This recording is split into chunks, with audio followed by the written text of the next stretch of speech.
लोकसभा चुनाव के दूसरे चरण का चुनाव प्रचार आज शाम 6 बजे थम जाएगा। दूसरे चरण में 13 राज्यों की 97 सीटों के लिए वोटिंग होनी है। इनमें बिहार की 5 सीटें भी शामिल हैं। दूसरे चरण में किशनगंज, पूर्णिया, कटिहार, भागलपुर और बांका सीट पर वोटिंग होगी।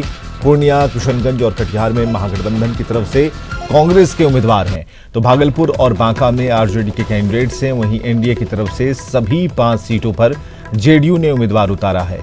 बांका सीट पर जेडीयू ने गिरधारी यादव का मुकाबला आरजेडी के जयप्रकाश नारायण यादव से होना है। पूर्णिया में सीधी टक्कर कांग्रेस के उदय सिंह उर्फ पप्पू सिंह और जेडीयू प्रत्याशी संतोष कुशवाहा के बीच है। किशनगंज में कांग्रेस उम्मीदवार डॉक्टर मोहम्मद जावेद और जेडीयू के सईद महमूद अशरफ के बीच टक्कर होगी। भागलपुर में सीधी टक्कर है आरजेडी के शैलेश कुमार उर्फ बुलो मंडल और जेडीयू प्रत्याशी अजय कुमार मंडल के बीच। कटिहार में कांग्रेस प्रत्याशी तारिक अनवर के मुकाबले जेडीयू के दुलाल चंद्र गोस्वामी हैं। दूसरे चरण के लिए 18 अप्रैल को वोटिंग होनी है।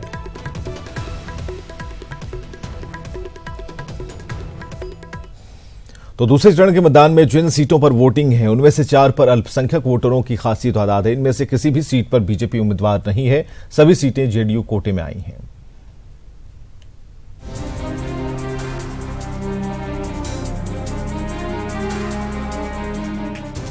बिहार में दूसरे चरण के मतदान में 5 सीटों पर वोटिंग है। मुकाबला एनडीए और महागठबंधन में है, लेकिन खास बात यह है कि सभी 5 सीटों पर एनडीए की तरफ से जेडीयू उम्मीदवार है। 2014 में इनमें से 2 पर आरजेडी, 1 पर कांग्रेस, 1 सीट पर एनसीपी और 1 सीट पर जेडीयू की जीत हुई थी। तब कटिहार से एनसीपी के टिकट पर जीते तारिक अनवर अब कांग्रेस उम्मीदवार हैं। महागठबंधन एक बार फिर जीत का दावा कर रहा है। दूसरे चरण का मतदान। दूसरे चरण में बिहार की 5 सीटों पर वोटिंग। भागलपुर, पूर्णिया में 18 अप्रैल को वोटिंग। कटिहार, किशनगंज, बांका में मतदान। एनडीए की तरफ से सभी सीटों पर जेडीयू उम्मीदवार। महागठबंधन की तरफ से 3 सीटों पर कांग्रेस प्रत्याशी।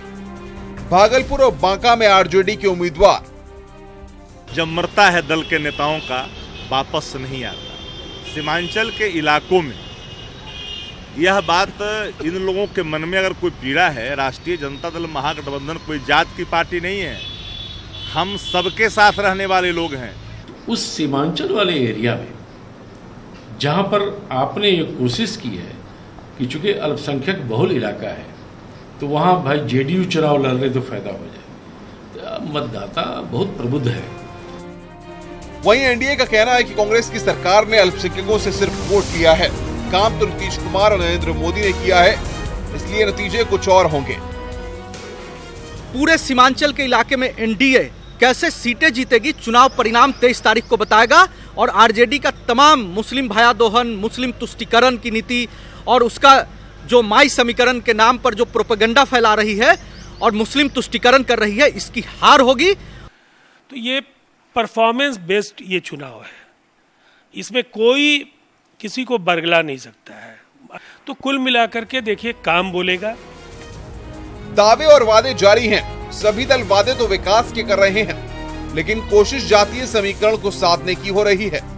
चुनाव प्रचार आज खत्म हो रहा है और अब फैसला जनता को करना है। अमित कुमार, न्यूज़ 18, पटना।